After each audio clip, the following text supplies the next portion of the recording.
폭락에 버티지 못한 한국 개미 투자자들이 이번에 손절친 리플 XRP 물량들이요. 골드만삭스 미국에서 조용히 쓸어 담았습니다. 요즘에 XRP 가격이 답답해서 불안하신 분들 정말 많이 계실 겁니다. 몇 달째 힘을 못 쓰다 보니까 지쳐가지고 손절하고 떠나신 분들 분명히 적지 않으실 거라고 생각을 해요. 근데 여기서 진짜 중요한 질문이 하나 있습니다. 우리가 공포에 던진 그 손절한 물량들 대체 누가 밑에서 조용히 그렇게 받아가고 있는 걸까요? 이 많은 개인분들께서 가격이 흔들리면 겁부터 나십니다. 그런데 자금이 큰 쪽에서 움직이는 쪽 같은 경우는 오히려 그런 순간을 기회로 보는 경우가 많죠. 겉으로 봤을 때 시장이 잠잠해 보여도 그 뒤에서 전혀 다른 움직임이 나오고 있을 수가 있다는 건데요. 오늘은 바로 그런 퍼즐들을 하나씩 맞춰드려 보도록 하겠습니다. 그리고 더 흥미로운 부분은 이런 변화가 포착되던 시점에 개인들은 오히려 정반대로 움직였다는 건데요. 지난달 XRP 현물 시장에서 하루 만에 2,980만 달러 규모의 순유출이 나왔습니다. 쉽게 말씀드려가지고 지쳐가지고 던진 사람이 많았다는 뜻이겠죠. 근데 정말 이상하게도 이 시장 가격이 완전히 무너지질 않았어요. 1,900원 부근에서 계속 버텨줬었고 이유가 뭘까요? 누군가 밑에서 매물을 받아주고 있었기 때문입니다. 실제로 3월 초에 온체인 흐름을 봤을 때 하루 사이에 3,500만 개가 넘는 XRP가 거래소 밖으로 이동한 정황들이 포착이 됐었고 이런 장면은 보통 시장에 풀려있던 물량이 밖으로 빠져나간다. 즉 누군가 담아가고 있다는 해석이 따라 붙게 됩니다. 물론 모든 이동들을 단정할 수는 없겠지만요. 적어도 개인이 던지는 동안 다른 쪽에서는 조용히 흡수하고 있었을 가능성은 충분히 보여지고 있다는 거겠죠.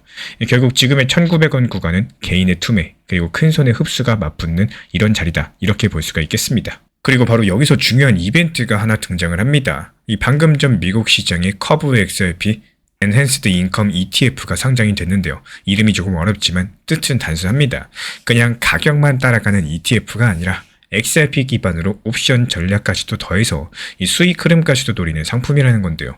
쉽게 말씀드려가지고 XRP를 들고만 있는 것에서 끝나는 게 아니라 기관 입장에서는 현금 흐름까지도 기대할 수 있는 이 새로운 구조가 열린다는 거예요.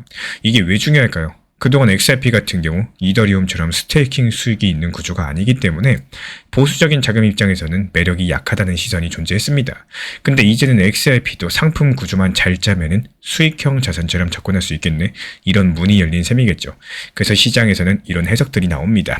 지난 분기부터 기관 계정에 XRP ETF 물량들이 보였던 흐름들 그리고 이번 수익형 ETF 상장이 완전히 무관하다고 보기는 어렵다는 건데요. 물론 이것도 어디까지나 해석이지 누가 미리 알고 판을 짰다 이렇게 단정할 수는 없습니다. 다만 분명한 건요. XRP로 들어오는 자금 통로가 하나 더 넓어졌다라는 사실인데요. 그리고 이제 펀더멘털도 보셔야겠죠. 리플이 지난 몇 년 동안 조용히 몸집을 키워왔습니다. 커스터디, 기관용 브로커리지, 결제, 기업 재무 소프트웨어, 그리고 인공지능 자동화까지도 이 금융 인프라에 필요한 조각들을 하나씩 모아왔어요.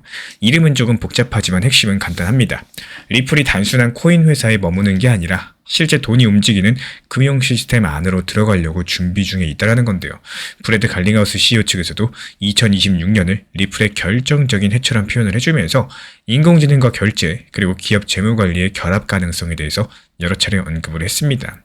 이걸 너무 앞서가지고 내일부터 전 세계 기업들이 XRP로 자동 정산한다? 이렇게 보면 당연히 과장이겠죠. 적어도 리플 XRP가 그리고 있는 방향성만큼은 분명히 보입니다. 이 국제송금과 기업 자금 관리를 더 빠르고 효율적으로 바꾸는 쪽으로 퍼즐을 맞추고 있다는 점이겠죠. 그리고 이런 그림들이 조금씩 현실화될수록 XRP의 쓰임새에 대한 시장 평가도 달라질 수가 있겠죠. 지금 시장에서 많은 기술적인 분석가들이 보는 핵심 차트 구간은 딱 두 군데입니다. 아래로는 1,900원 보시면 되고요. 위로는 2,500원 라인입니다. 길게 보면 XRP가 오랜 기간 동안 큰 W 패턴, 즉 이중 바닥 비슷한 구조를 만들어 왔다는 해석이 나와요. 그래서 시장이 보는 질문도 딱 한 가지입니다. 과연 1,900원 지키면서 2,500원을 돌파가 가능할까? 만약에 2,500원을 강력하게 넘는다면 시장 기대감은 상당히 빠르게 커질 수가 있겠죠. 여기서 일부 분석가들은 그 위의 구간을 2,800원 그리고 더 나아가서 4,000원까지도 보는 시각도 있습니다. 하지만 이건 어디까지나 차트 해석에서 나온 참고선이지 이 보장된 미래는 아니에요. XRP 5달러, 10달러, 그리고 XRP 18달러까지도 이런 숫자들도 시장에서 전망치로 나오고 있지만요. 이런 숫자는 여러 가지 조건들이 동시에 맞아떨어져야지 급등이 가능한 이야기입니다. 그러니까 지금 당장 중요한 거, 이 목표가에 흥분하시는 게 아니라 실제로 현재 제도 변화랑 그리고 시장 자금 유입들 이런 실제 수요를 보셔야 되기 때문에 저희 채널 차원에서 모니터링하면서 또 다음 영상에서도 지속적으로 브리핑 도움 드리도록 하겠습니다. 그렇다면 이렇게 끝날 순 없겠죠. 이 반대 의견도 보셔야 됩니다. 기관이 샀다는 말이 곧바로 기관이 상승을 확신했다, 이 뜻은 아니겠죠. 이 특히나 시타들이나 제이스트리트 같은 곳, 여기서는 원래 시장 조성자 역할이 큰 회사들이기 때문에 이 물량 보유하는 것 자체만으로 방향성 베팅이다, 이렇게 단정하기는 어렵겠습니다.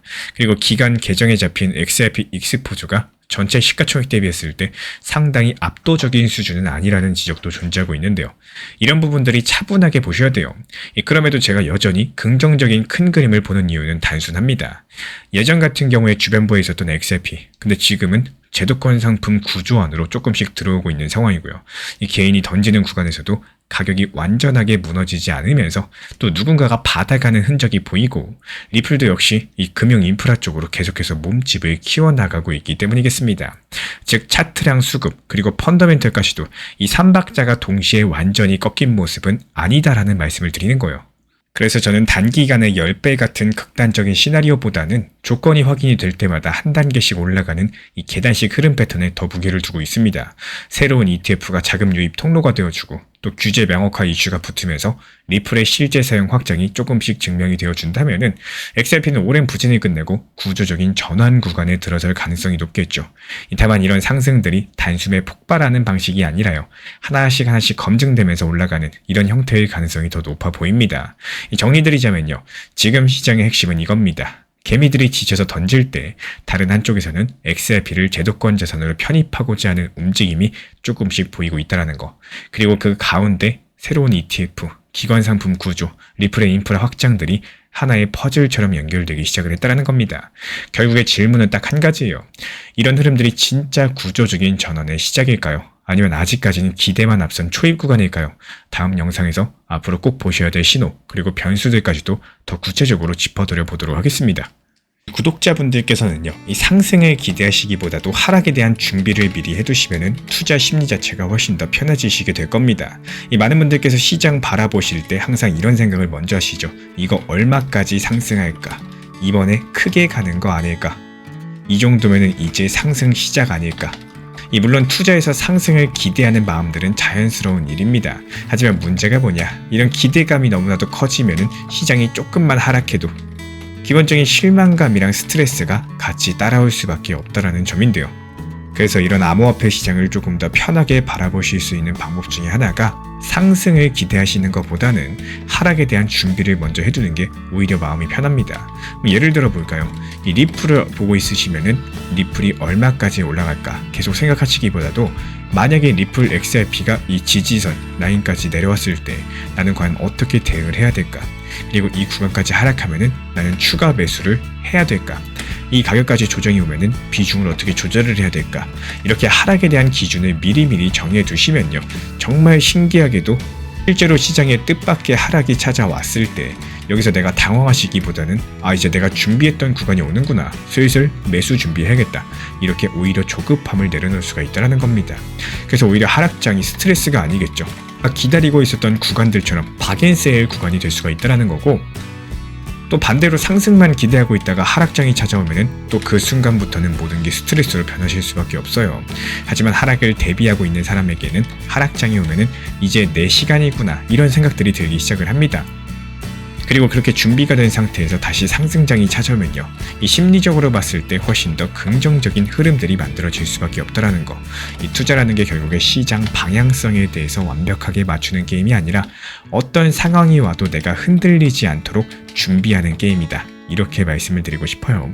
그래서 상승을 기대하는 투자자보다는 하락을 준비하는 투자자가 오히려 시장을 훨씬 더 편하게 버틸 수가 있다라는 거. 결국 투자에서 중요한 점은 이 시장이 어떻게 움직이느냐가 아니라 내가 어떤 마음으로 시장을 준비하고 있느냐겠죠.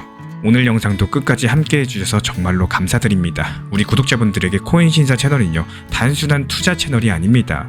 때로는 아들처럼, 때로는 형이나 오빠처럼, 또 때로는 냉정한 전문가로서 그렇게 곁에 있고 싶습니다. 누군가의 아들은 이렇게 말합니다. 괜찮아요, 아직 기회 있어요. 또 누군가의 심리 트레이너는 이렇게 말을 하죠. 지금 흔들리시면 안 됩니다. 이런 타이밍엔 반드시 버티셔야 됩니다. 그리고 때로는 악재가 시작됐기 때문에 지금은 비중 조절할 타이밍입니다, 이렇게 말을 합니다.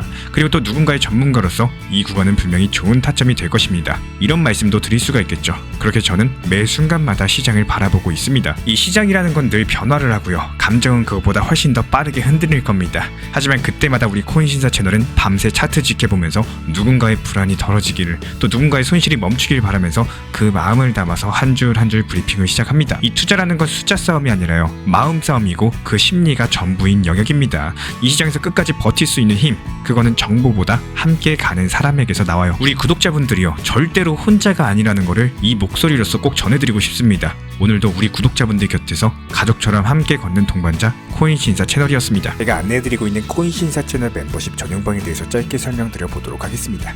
리플, 암호화폐 시장에 대한 중요한 이슈, 그리고 브리핑이나 시장의 흐름에 대한 전문적인 분석 내용 설명과 함께 차트상의 기술적 분석, 온체인 지표와 투자 심리에 대한 내용들을 같이 안내 도움드리고 있고, 가장 중요한 투자 심리를 컨트롤하기 위해서 포트폴리오의 구성에 대한 노하우, 투자 심리 컨트롤에 대한 내용도 같이 안내드리고 있습니다. 코인신사 스터디 멤버십 가입하신 분들께서는 아래 번호 혹은 신청 링크 통해서 남겨주시면 제가 연락드리고 있고, 안내 설명과 함께 신사 채널 리플 전용 멤버십 방에도 입장 안내 설명드리고 있습니다.